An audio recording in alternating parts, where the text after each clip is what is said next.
前，在夏的时候出现的一个杯子，大家觉得太熟悉了。为什么？酒吧里面的啤酒杯啊，在我们将近快4000年前已经有了。好，哪个人能告诉我它中间的竖条纹的3个功能？3个有没有？防滑，防滑，还有呢？3个，说出3个了。隔热，隔热，还有呢？美观，哎，特别棒。本来想给你们奖品，结果3个人回答是吧？没法给了啊。好，看看中国古人的造物智慧，已经从满足功能性的需求，演变成更多的价值的追求。我们现在的造物一定是这样，它绝对不仅仅是单一满足用这样的一个纯粹的目的，所以附加了更多的价值。大家想想，我们现在造物，不要内卷，不要只拼成本和价格，应该增加它更多的附加属性。它的附加值是什么？它的艺术，它的文化，它其他的功能等等等等。所以古人早就给我们指明了造物的价值的追求，这点非常重要。好，当然除了我们的造物，还有人们精神的特别重要的听觉的追求，乐器。有谁知道中国乃至世界最早的乐器是什么呢？埙，有没有知道？埙不是，特别棒，骨笛，贾胡骨笛，8600年前已经出现。人类历史上第一件乐器是源于中国，又一次说明中国人对精神的追求是让我们震撼的。好，埙它是什么音色呢？我们听听。哦，这个声音我没办法调，声音好像有点小，还可以，是非常独特的。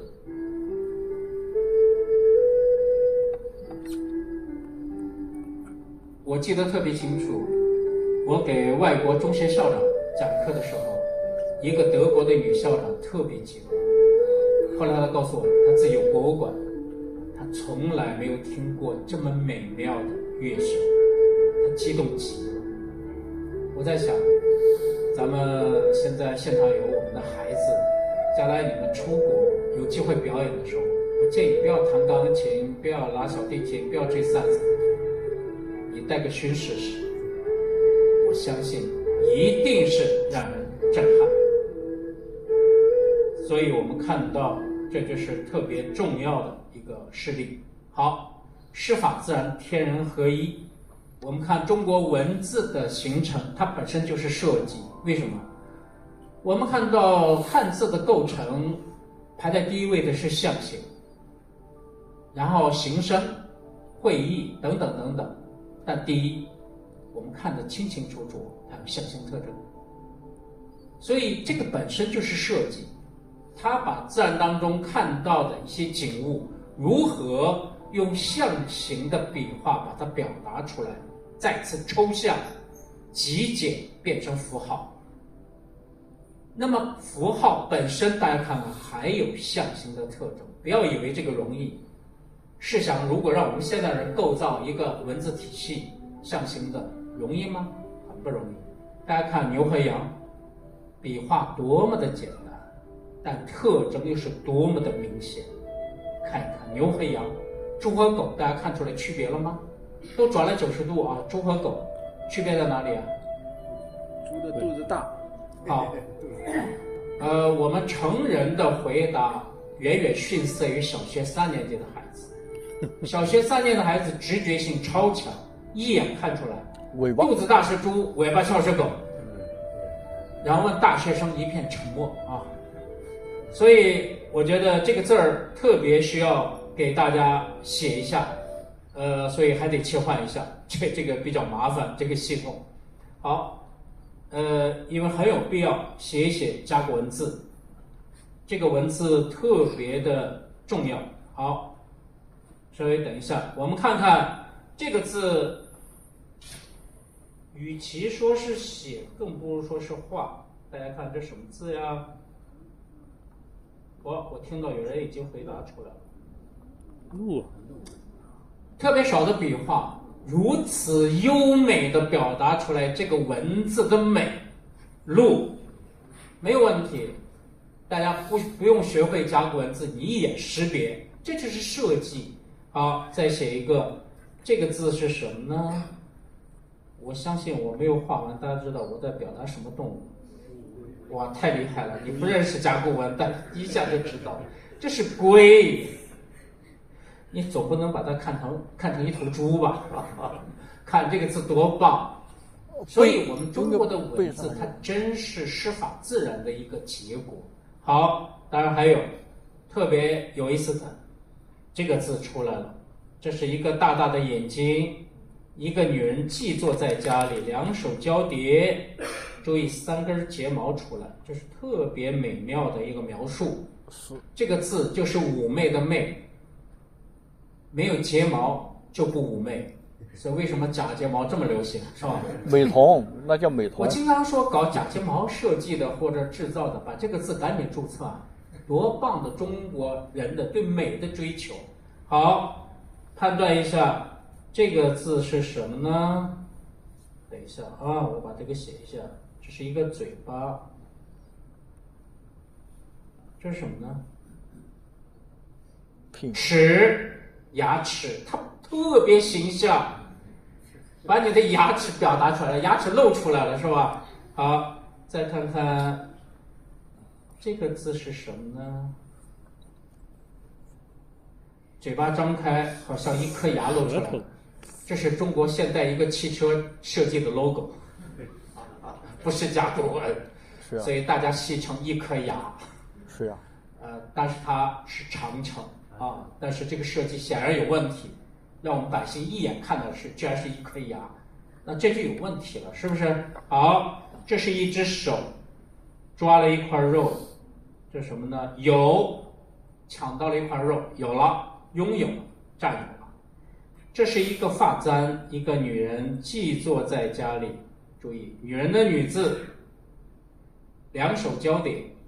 如果母亲用乳之不育儿女，伟大的字出现了，母亲的母。多棒的字呀！这边还有一个女人的女字，记作，注意，旁边还有一个子，一个女一个子，这什么字呀？好，特别棒，3个字连起来读就是有妈好。我给中学生，我经常到中学讲，明天也到深圳的实验中学要讲课。让同学们回家第一件事是拥抱母亲，这是最该做的作业。好，我们回过头切换回来。好，稍微麻烦一点，但是特别重要，需要补充。好，我们看到甲骨文字对现代的企业的设计的影响，这就是昨天还见到了袁隆军。成都宽窄美食集团的董事长在10年前听我的讲座，因为我说文字本身，中国的文字就是设计。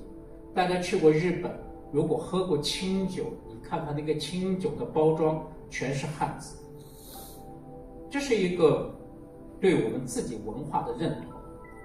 那他把他的包装全部换成汉字，结果在日本展的时候，一个日本老头问他：“这是日本人设计的吧？”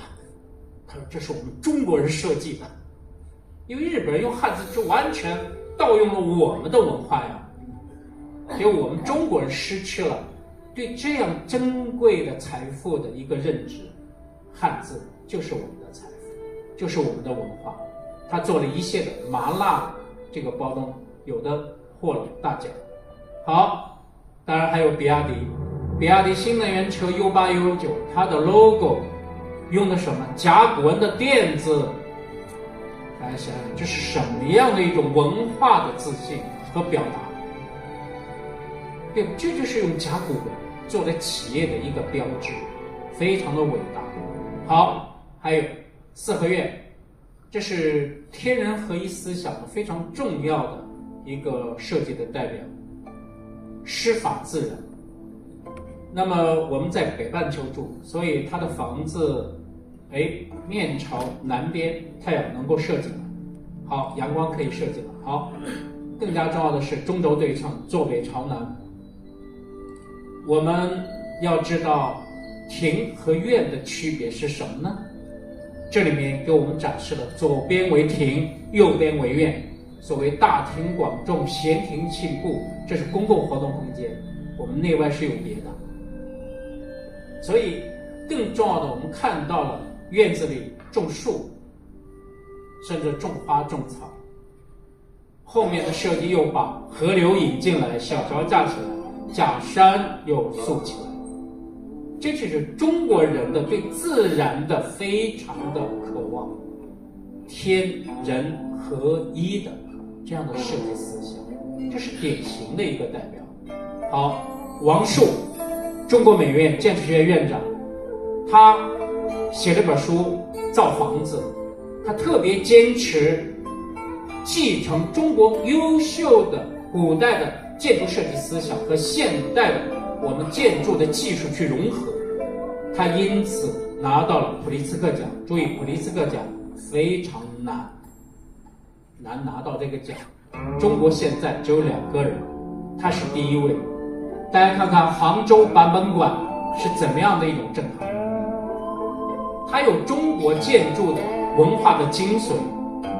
看看屏风、水榭、楼台、斗拱，一看就知道中国建筑，但它又给我们带来的现代的表达，所以它是一种特别的美，给我们呈现了出来。一看不是欧洲的美，就是中国的建筑之美。好，这是一个为中，一组为编钟，可不要以为编钟随随便便我们做出来音都是5音，绝对不是。所有学工科知道，你造出来音肯定不准，怎么办？要调校音，里边有凹槽，内侧有凹槽，加材料。错是减材料，通过增减材料来调整它的发音的频率。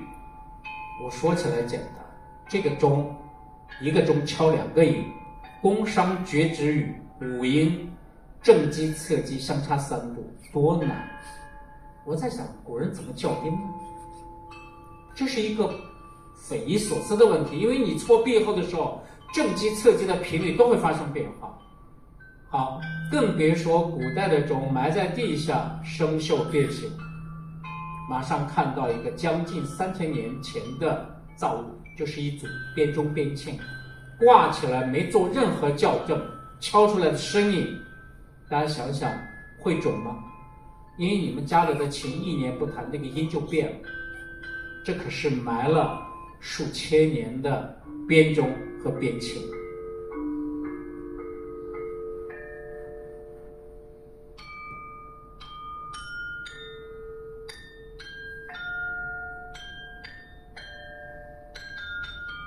吃惊了吗？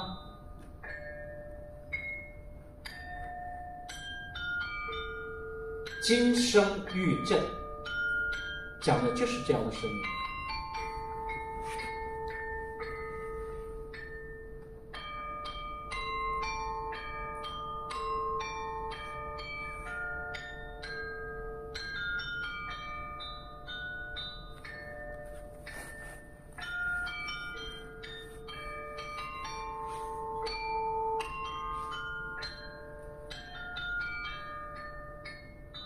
越是学工科的越觉得不可思议，所以大家想想，这是一个多么复杂的技术，怎么去调音，调得如此精准？如果我们不听，根本不知道的，大吃一惊。好，中国的造物还有在这一刻达到了匪夷所思的一个程度，施蜡法铸造。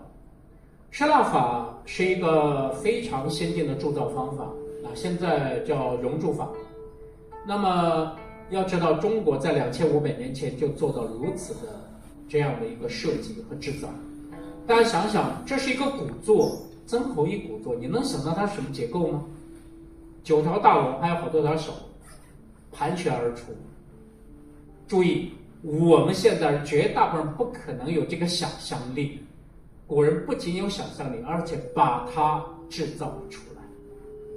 我的制图水平很高，我在大三的时候制图是被作为一个样本是收藏的学校，但是我无能为力，我用现代的制图的技术表达不出来它的结构。你们能想到它的结构吗？它到底什么结构啊？好，我们想都想不出来，我们放大再看看，古人不但想出来，而且把它精确的制造出来。这就是2500年前中国人的想象力和强大的制造力。我们应该继承的是这样的精神，敢为人先，勇于创新的精神，这是不得了的造物。好，墨子站出来，墨子开始强调为大众服务，为大众设计，为大众制造，兼爱于民本，非悦于巧拙极简。现在极简主义的绝对的代表者，最早提出的就是墨子。我们看到他提出的节用思想，不就是现在可持续性发展理念的最早的提出的思想吗？还有法仪、三表一致公，谈到了标准化和社会性这样的一个考量，这些都放到现在没有任何问题，它是前沿的。看看节用思想，这就是节用。金善技术北方叫举子，这可以拿大奖啊！它揭示的是一种中国人的造物精神。珍贵的陶瓷破损，如何用金属去修补？我想起我小时候最典型的节用思想就是补锅铝锅底儿经常烧坏就是补锅的。这不就是节用思想吗？中国一贯如此呀。好，现在不要忘了节用的思想。《诗经》公元前11世纪到公元前6世纪，这是不得了的伟大，比荷马史诗早200年。凭什么中国人不骄傲呢？反映了什么？精神上的讴歌，他的感动触发了情感之美、鸟兽之美等等等等各种各样的美。哇，他觉得太美了，他要抒发，用什么呢？用诗歌。注意，表达出来就是歌，写下来就是诗。诗歌在过去是一回事，唱出来的就是歌，唱出来就是诗。所以中华民族是特别感性的民族，大家想想不是吗？特别注意的是，桃之夭夭，灼灼其华，之子于归，宜其室家。这个特别重要的说明什么？中国古人对美的判断，对人美的判断，自古以来都是内外兼修，而不像现在都追求的是一张表皮，拼命的整容、美容、塑身，这才是我们要反思的。好，这个影片特别重要，讲的是孔子的故事，中国歌剧舞剧院的特别重量级的节目。孔子，导演就是孔子的后代。那么这是舞剧最后的一幕，谈到了孔子的一生，他回顾他的一生，四处碰壁，历尽艰辛。他生错了年代，所以他在哀叹，他失落甚至绝望。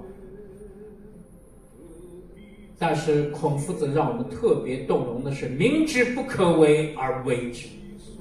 联合国教科文组织列了人类历史上10大文人，孔夫子名列榜首，又是中华文明的骄傲，这一点没有任何问题。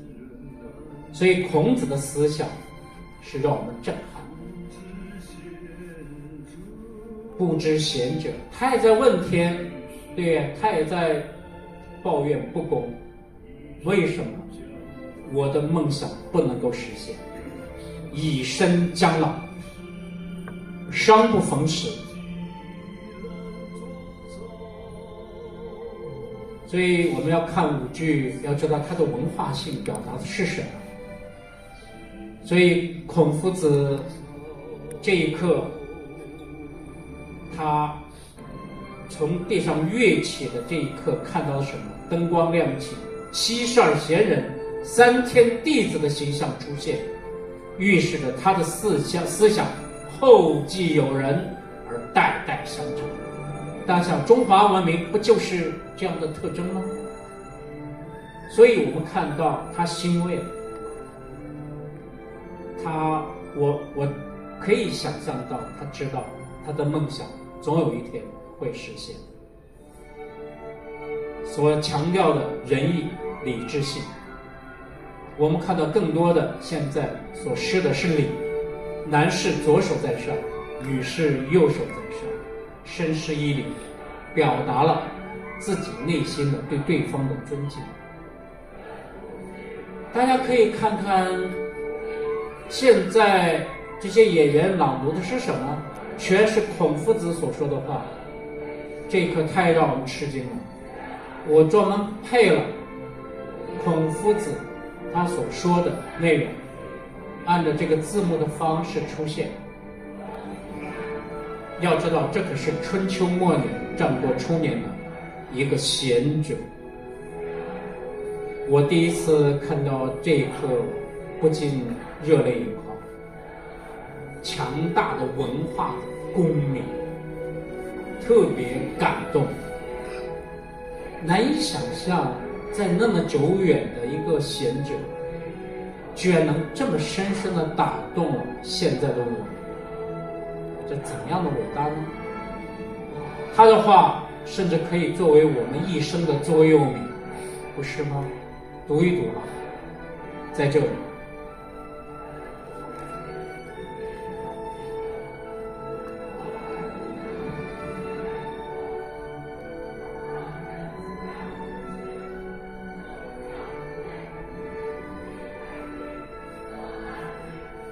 朝闻道，夕死可矣。这就是我们的文化，它的博大，它的历史。注意，这些女演员们直语，这是甲骨文的一个字，直语重要的礼仪，拿个羽毛表达的礼仪，直语。乐理是非常高端的礼仪，不是随便去表演啊，和我们现在的艺术表演完全不一样，它是礼。大家看看这些男演员们的表达，左手压右手施礼，表达对观众的一个致敬，这些都是让我们感慨不得了。疫情期间，两会的代表突然不能握手、不能拥抱，全部改成致意，我惊呆了，这是中国的古礼，而且那代表做的都非常标准。后面的花絮告诉我们，是中国礼仪协会的人帮着训练，让代表们用中国的古礼来表达，见面都是这样子。结果很搞笑的是，新闻联播播到外国首领见面的时候，那个时刻也不能握手拥抱，干嘛呢？都在碰肩膀，大猩猩最野蛮的见面动作啊！不是碰拳头吗？所以你不对比没有伤害啊。好，治与葬，我们看看考工记诞生于齐国，时间跨度从春秋到战国时期，形成了中国最早的设计制造宝典。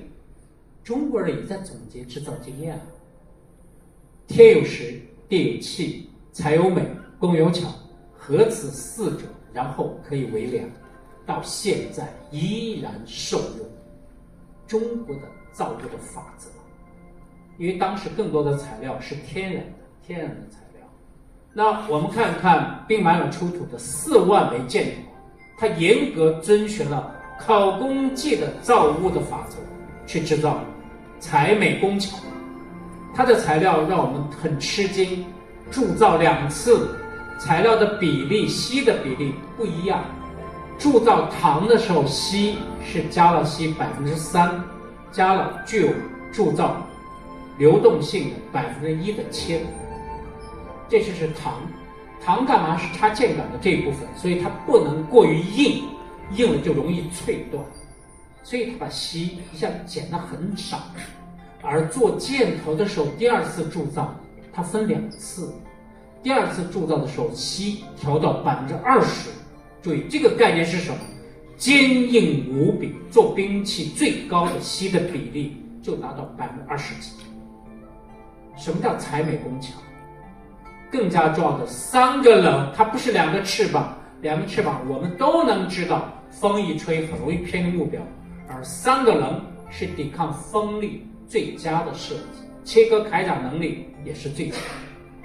更加重要的4万枚箭头测量的3个棱长数据全部出来，最大的误差0.55毫米，最小0.02毫米。我说数字干什么？它是标准化制造，揭示了一个帝国的工业的基础。秦难道仅仅是靠蛮勇打败6国吗？绝对不是。看到文物会说话，他能够把标准化做到2000年前做到如此的极致，所有学工科的内心只有赞叹。4万枚箭头，误差控制的那么小，不是大工厂啊，不是比亚迪的这个现代化制造啊，小作坊它一定有统一的标准，这就是秦的制造。再一个，它的是子弹流线型，我们吹一下风洞看一看，子弹流线和直线巨大的差别，我们感觉它差别不大吧？但吹风洞看一看，空气密度差前后越大，密度差越大，负压越大，负压越大，阻力越大。毫无疑问，看到空气阻力最小的就是子弹流线型。问题是秦它怎么得到了这样的一个造型？它没有空气动力学，也没这个仿制软件，但它装备部队的一律是子弹流线型。这一刻让我们是吃惊的。当然还有更让我们吃惊的，这把长剑多长呢？90公分长，远超越王勾践剑。越王勾践剑60公分，不是不想做长，刺死砍伤，都想把剑做长。问题是锡的配比，稍微不注意多了脆断，少了一刺就卷刃了，这是最佳配比18%。更重要的是，它的表面有一层0.01毫米的铬盐化合物不锈钢涂层。大家没有听错，不锈钢涂层铬盐化合物，这上面有一层。所以我带博士生、硕士生去看的时候，让他们调整角度，他会看到一个棱面发出的耀眼的镜面的光泽。那一刻，所有人震惊了。2000多年前，这什么样的奇迹？现在还在研究怎么做上去的，工艺是什么？不知道。没有电，现在只有电镀，可以镀到青铜的表面。2000多年前中国的工艺。还有弩机，为什么设计这么复杂？它不是简单的杠杆原理，因为秦的弩机的张力180斤，杀伤距离孙基教授故宫博物院的考证180米，那么大的张力，简单的杠杆原理就扣不动。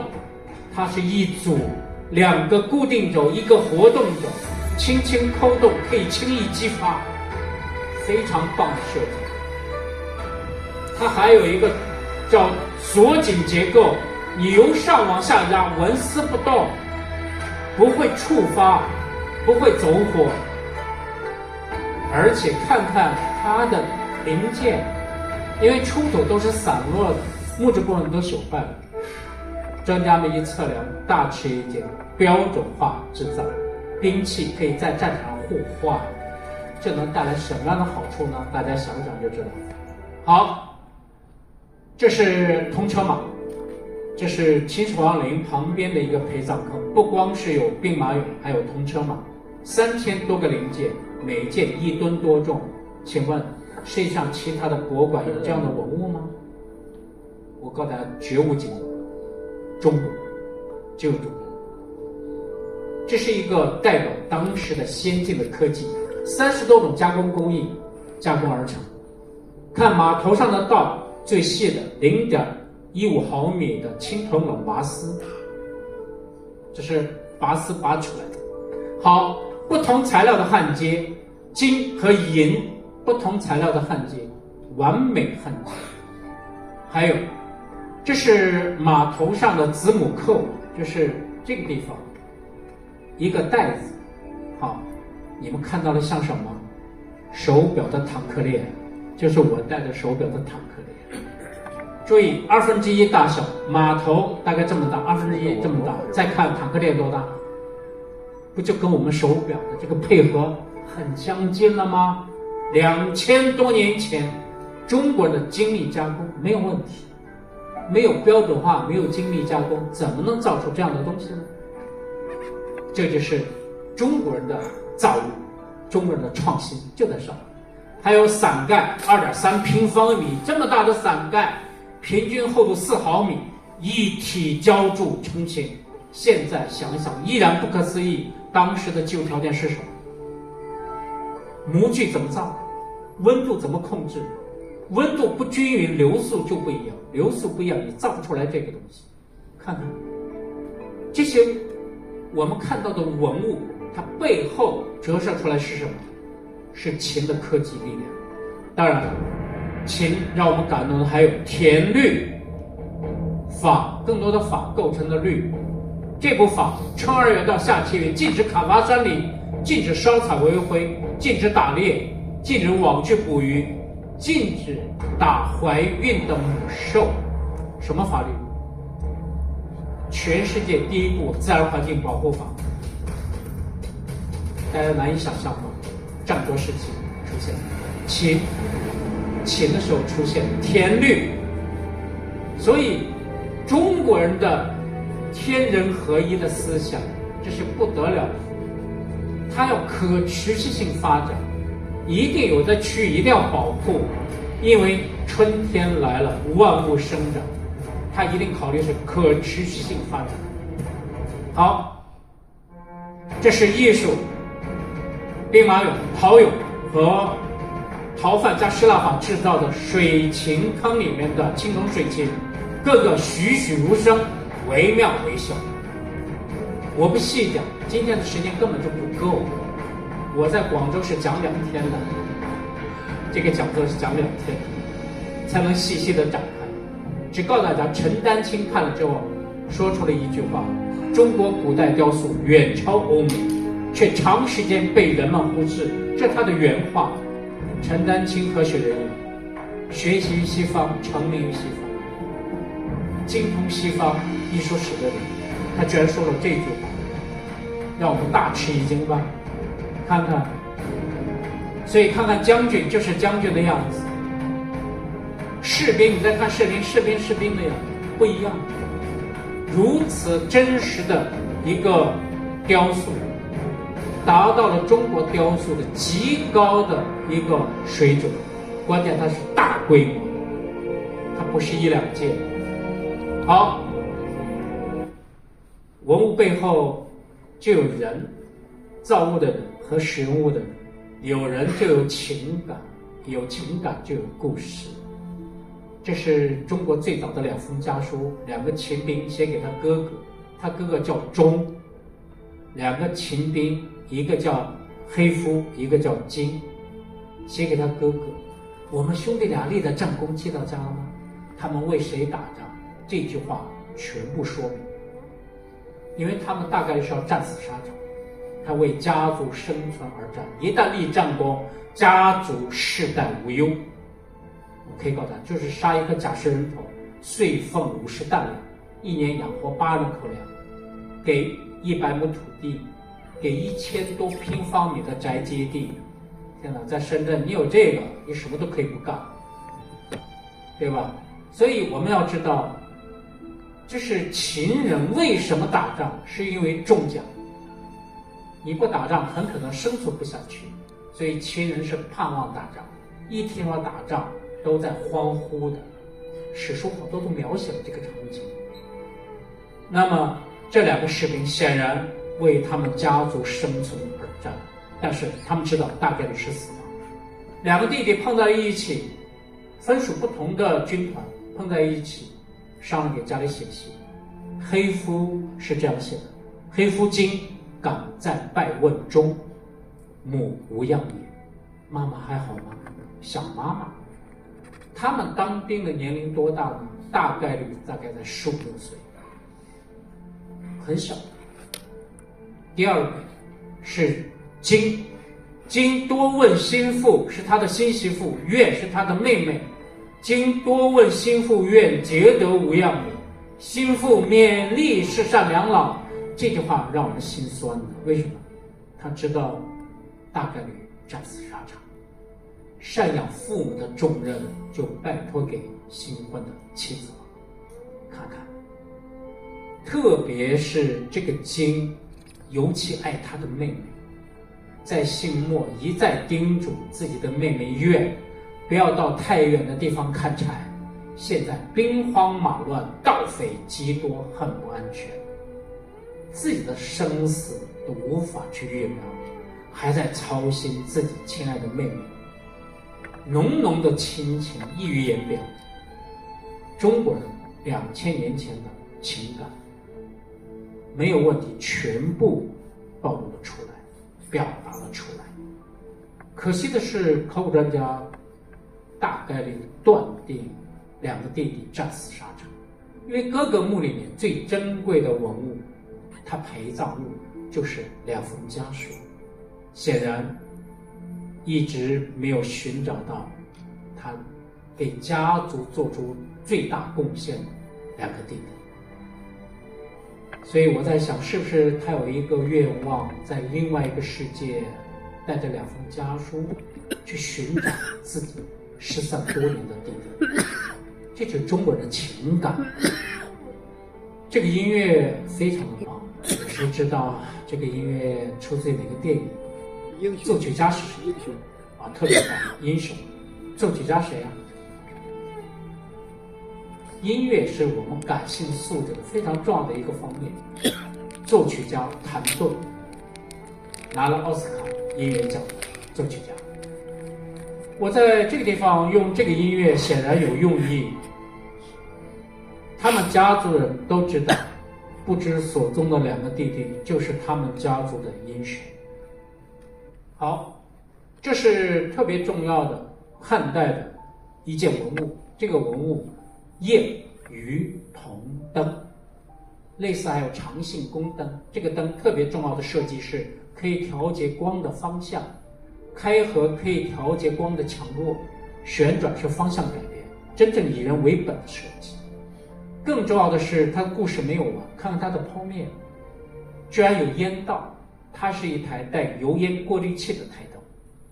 我把左边的照片给中国飞利浦照明的总裁了，大吃一惊，压根儿没想到中国2000年前这样的灯的设计就已经达到现代所追求的目标，以人为本，环保理念的体现。看看多棒的设计！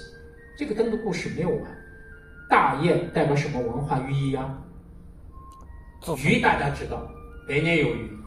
大雁是信仰，在汉代认为大雁准时随着季节交替出现在我们头顶之上，从不爽约。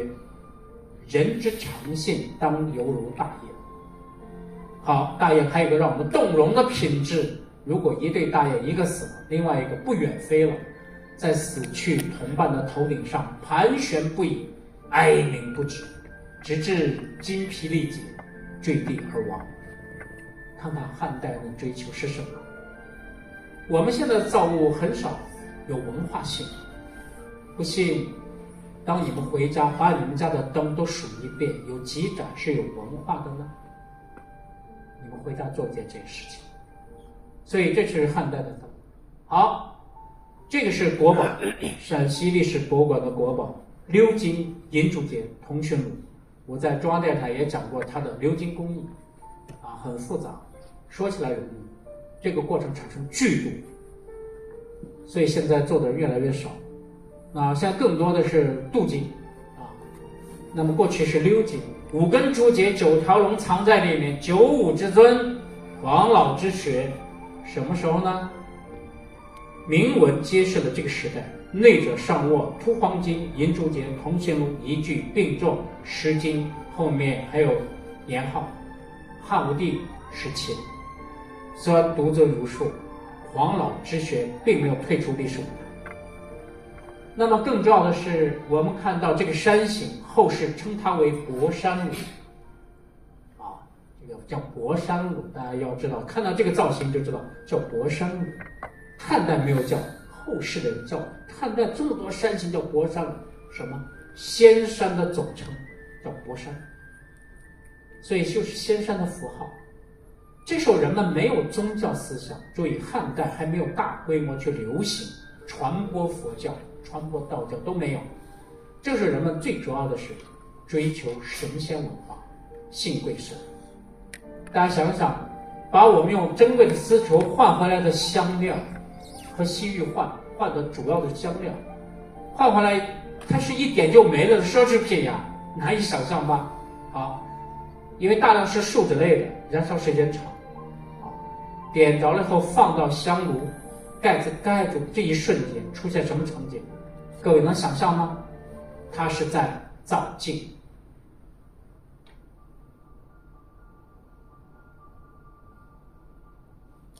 烟云溢出孔隙，慢慢的，博山炉被造了镜。我们现在生活中很少有造镜物品。金色的影纹因烟云而延伸，炉中虽无仙人，却显祥瑞。此时，博山炉不再是香炉，而是视觉与气味共同塑造的微缩的海上仙山。看看2000多年前的我们匠人的想象力吧。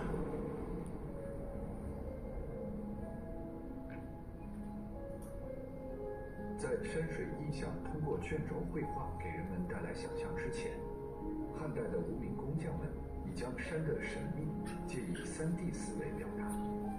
他们通过一柱青烟连接2000年后的完整。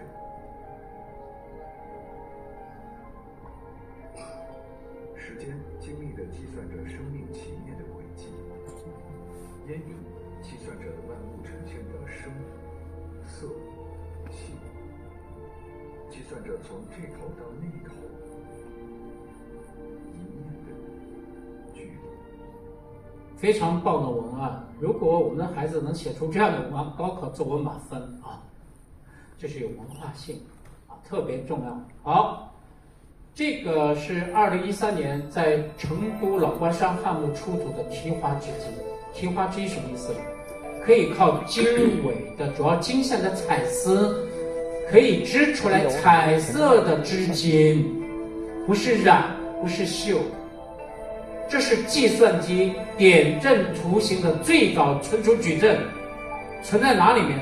宗片，吊着的就是宗，所以我们汉字里的宗和，宗就是指它，吊着84个宗片穿进去84个彩丝，太让我们震撼了。计算机最早的点阵图形的存储矩阵，它把图像存到了机器里面。不管织的是谁，他根本不用关心里面存的什么图案，我只管穿梭打梭重复这个动作，就可以织出来特别美的织景，遥遥领先世界。这难道不是伟大的科技吗？点阵图形构建存储放到现在都不可思议。好，看一看，正是因为这个机器才能做出来左边的织景，不是染不是绣，织出来的。新疆阿斯塔纳木出土汉景东汉的五星出东方，立中国，看到这几个字了吗？五星连珠，齐聚东方，重要的天象。哪五星呢？金木水火土。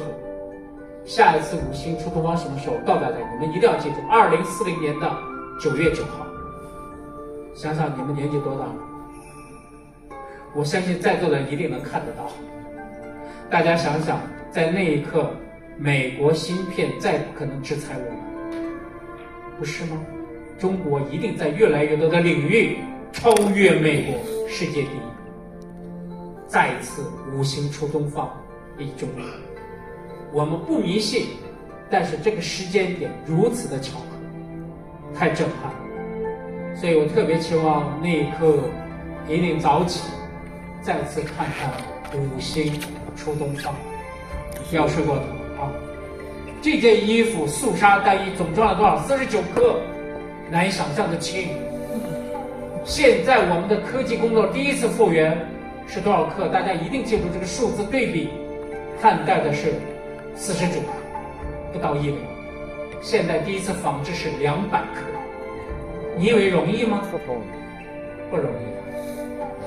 所以在这一刻，我们才真正的深深的佩服中国古人的造物，追求卓越和极致，这中国的造物精神。好，好，我们看一下后边的。这个屏幕不动了。腾讯会议异常啊，这现在直播啊。稍微等一下，这个现在无法波动，我把这个终止一下。好，稍微等一下，我得终止一下。腾讯会议刚才出现了异常，终止。好，我们看汉代的科技，除了提花织衣，还有什么？我们看看有没有看是小工具的设计创新。不要以为是现在才发明的，汉代新莽时期出现的。当然还有点像精密铸造，陶范法做的啊，特别精细，难以想象。还有现代的造纸，悬泉墨书纸，悬泉在哪？悬泉制在敦煌。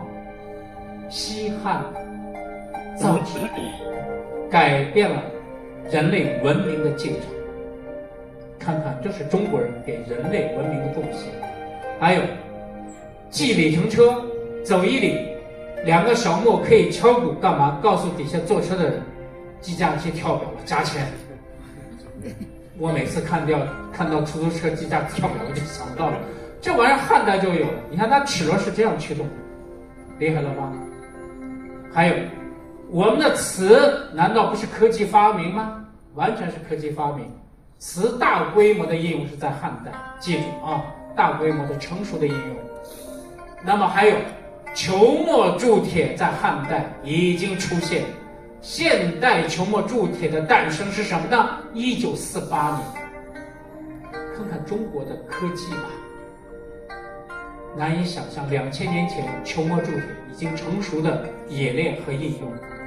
好，除了这个之外，更重要的太学，官办的学校，东汉的太学最多收3万人，教的什么？儒家经典。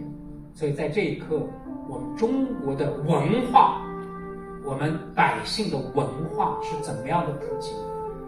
我在想，3公9卿郡县制，秦国只推行了15年，国家就没了。但是汉代稳定的统治了400年，啊，东汉加西汉，将近400年左右。所以在这一刻的中国的大地上生活的人知道，我不是来自于赵国，我不是来自于越国，不是来自于秦国，我来自于中国。中国大一统的认知更多的呈现在这一刻。我是汉人，写的汉字，说的汉语，穿的汉服，在这一刻确定。所以这才是我觉得特别伟大的事情。所以我们看到这一幕特别感慨，我们的文明碾压我们的四邻，我们四邻所有的接壤的这些地区全部是荒蛮，而我们达到了空前的文明程度。好，我们看一下这个模特走出来，中国装束复原秀是完全复原了一个汉代的女士的样子，她的发饰、化妆、服饰、纹样全部都有可考的证据。可以这样说，她走过来就是一个汉代的女人，走的是进步。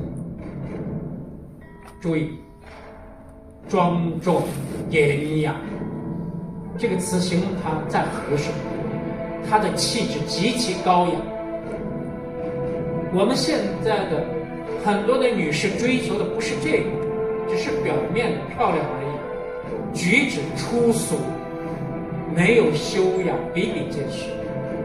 这不是我们应该呈现的文明。看看汉代，身板一直是直直的，他的转身都是很直，动静有法。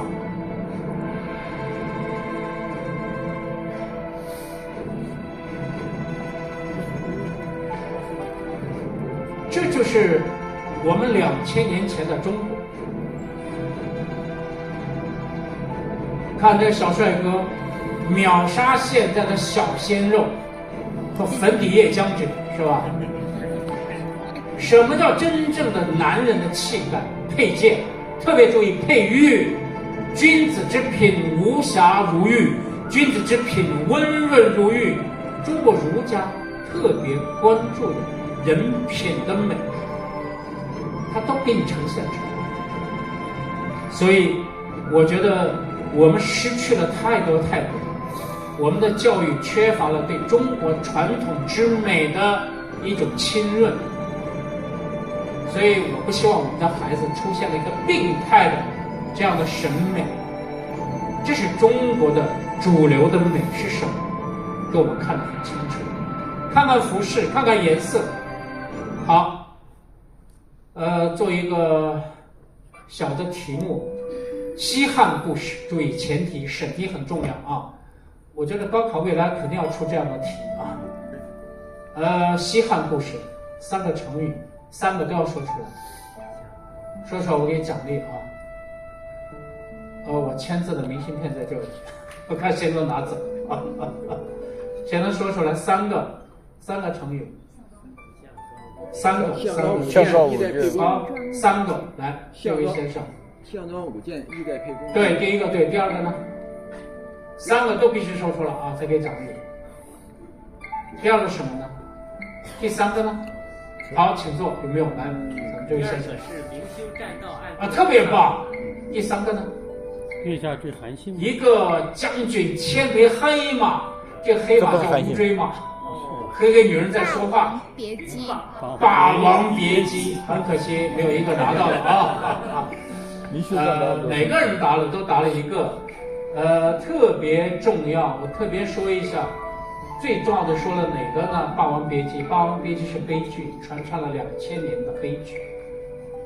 力拔山兮气盖世，时不利兮骓不逝，骓不逝兮可奈何？虞兮奈若何？怎么办？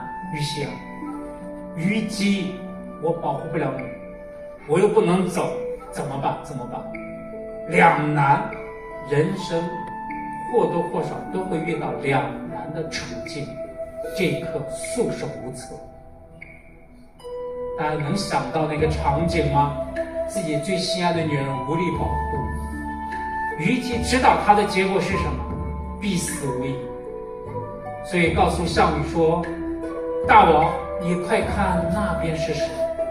项羽一回头，说时迟那时快，他拔出剑来往脖子上一抹。项羽和于子期赶快去救，已经来不及了。于子期一见他妹妹死，也自杀了。我读的这一段是林汉达编写的西汉故事，强烈建议各位家长给孩子读一读，是我的启蒙书，也是我女儿的启蒙书，历史、语文、美术的启蒙书。这些话都取自于那本书，很美。我不明白为什么现在的商业有的搞一个茶饮叫霸王茶姬，它明明是个悲剧。所以我觉得应当对我们的文化应当有更深入的了解，要敬畏。霸王茶姬，我相信90%的人都能联想到它意指的是什么。但是我在想，《霸王别姬》这好像生死别离呀、你不能到那喝杯茶饮，从此生死别离了吧？太恐怖了。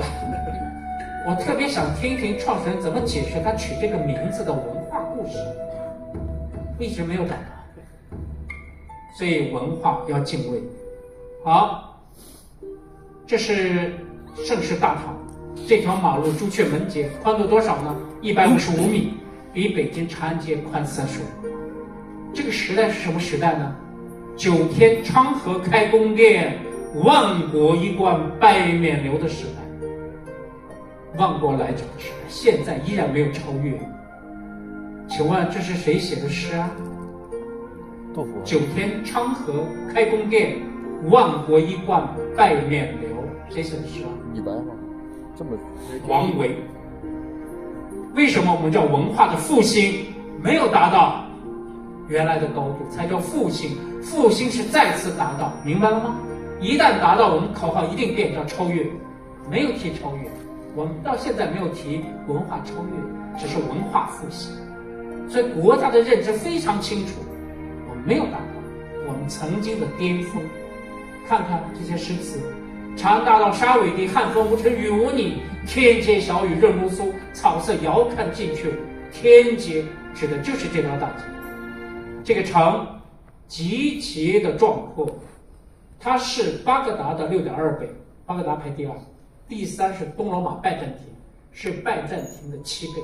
这就是我们曾经的国都。那么它的人口必经之事不去100万，人类历史上第一次文字资料记载以来，超过100万级人口的大都城是在中国，盛世大唐长安城。这些数字一定告诉大家，它不是1-2倍的领先，又是遥遥领先。那么我们看一下这个城上面的大明宫，最上面那个梯形大明是高宗李治、武则天住的地方，它是紫禁城的4.5倍。敢想吗？什么叫大？真的名副其实大唐。那么这个城分割108个里坊，注意这个里坊的名字没有一句外来语，虽然1/10的人口是外国人，我们不敢想象吧？国际化大都市，但是没有叫波斯坊、天竺坊、罗马坊，你见不到。每个字看看，安兴坊、永兴坊、圣业坊、崇仁坊、平安坊、益阳坊、清人坊、永宁，很好听的名字。结果现在我跑到一个小县城，天哪，3、4线的一个县城，这个县城中间起了一个名字叫白金汉宫。我说白金汉宫也不会建你那里啊，崇洋媚外都无以复加的程度。所以中央出台历史名城建筑小区的取名规范，坚决不允许，你敢取，这个负责人就被撤职。所以中国一下子历史名城啊，好多历史名城都不敢取，全部变成了中文的名字。所以再也见不到那个奇葩的景象啊！请问你住哪？曼哈顿189，你要到哪去？苏黎世小镇，到底你在哪？深圳，大家可以查一下，一个小区叫曼哈顿小区，一夜之间改，因为中央发了文。按理说深圳还有包容性一面，它不是历史名城不要紧，但深圳改得最快，一夜之间曼哈顿小区就变成了曼哈屯小区，好有点受不了是吧？啊，这是真事，你们可以查得到啊，特别有意思。好，大唐买东西就是这样的由来，东市西市。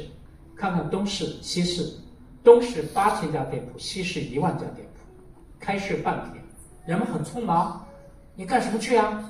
我买货，到哪买啊？东市西市，每次这样说太麻烦，我买东西去，千万不要说买东东，买东东透露出来你没有文化，你把最重要的一个集市、西市，号称金市给去掉。我想你要说买东东，李白第一个反对你，因为李白太迷恋大唐西市了。胡姬貌如花，当如笑春风。落花踏尽游何处？笑入胡姬酒肆中。胡姬遭束手，严客醉金樽。全李白写。李白出生在哪？现在有一个说法是吉尔吉斯斯坦。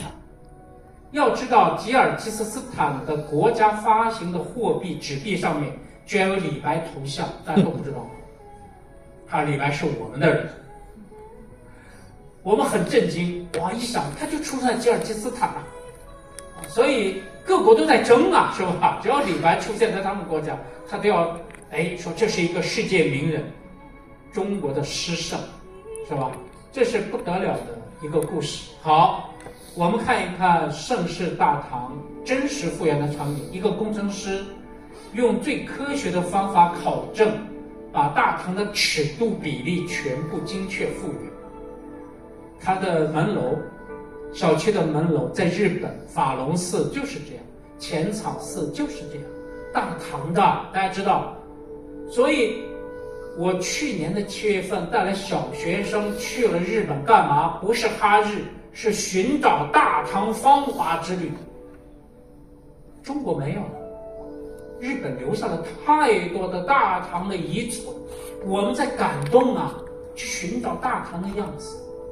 因为日本是无条件的、全方位的吸收，包括这个墙，日本这个墙是大唐的宫殿的墙，各位看看3米高，就这个墙一模一样。所以我们看到大唐的样子是这个样子，包括街道人的高度比例、街道的宽度，包括树几排，清清楚楚给你考证3排。所以我们看到这一刻特别震惊，曾经的盛世的模样。好，这是大唐西市的复原图，熙熙攘攘，看看1万家店铺，什么样的概念？深圳哪个商场有1万家店铺呢？我不太清楚，你们数一数。好，这是特别重要的一个影片，反映了盛世大唐的景象。晚唐是描述了晚唐的景象是什么？大家听听这个诗，王建写：夜市千灯照碧云，高楼红袖客纷纷。如今不似时平日，犹自笙歌彻晓闻。现在中国没有一个地方能做到盛世大唐的样子，犹自笙歌彻晓。看在这里，这个诗词出现在这里，什么样的珍贵？大家看，月是千灯，一个和尚可以和艺妓跳舞，天哪！大家能想这么开放？真实的发生过。这个和尚是日本和尚，在平康坊北里待了整整1通宵。平康坊北里是一些红灯区声乐场所，他居然能去，而待了1通宵。花和尚啊！好，这是珍贵的唐代壁画。为什么可以这样说呢？这是中国线条艺术的杰出代表作。它和敦煌的壁画不一样，敦煌壁画更多的是佛教的主题，而这个诗词描述了宫廷里面的宫女，宫女的样子真实到所有的细节都是可考的，发饰、样貌、服装、器物全部可考。注意这个艺术风格，中国成语有描述无带当风，是中国独特的线条艺术的表达，线条极其细腻、飘逸、流畅。好，与无带当风并列的还有一个词成语，描述此刻的艺术风格叫什么？特别棒，曹衣出水，给你一个奖励啊！来，曹衣出水指雕塑。好，这是比较难回答的一个问题。好，谢谢。好，曹衣出水指雕塑，它的衣服的线条犹如刚出水一样，紧紧贴着皮肤。曹忠达是曹国人，但他成名在中国，并不是在西域成名，在中国所以都在南方这样的艺术的表达。那这个绘画中间的这位在 C 位上这个女孩，被考古专家称为中国古代最美的女人，身材特别婀娜多姿，亭亭玉立，看看吧，身子还出现 S 型是吧？很美姿态很优美。那这也是特别重要的一幅壁画。日本村山艺术评论家带着随从看到这幅壁画，集体跪下，失声痛哭。我在想，为什么？他一定知道日本浮世绘的鼻祖，他找到1300年前的唐代壁画，无比珍贵。浮世绘什么时候啊？才几百年前的事儿，看看。所以大家一定有对我们艺术的自信，这是中国独特的一种线条艺术，世界排第一的。排第二的波斯细密画，细密画又师从于扬州的仲裁。好，除了绘画还有雕塑。这个陶俑大家看看，这个气质太让我们吃惊了，很时尚，很洒脱。天哪，唐代有这样的女孩，骑着高头大马，头戴帷帽，脸着蜜梨，露胸半臂窄袖，波斯条纹裙，尖头皮鞋。各位看看，你敢想吗？1000年前中国的女孩是这个样子，到了宋代全部遮蔽起来，你根本看不到女人。但这一刻，她可以昂首挺胸，穿行于警示啊，大唐气象完全表达出来。我用豆包去年做了一下，起码她唐代女子，她做人大吃一惊。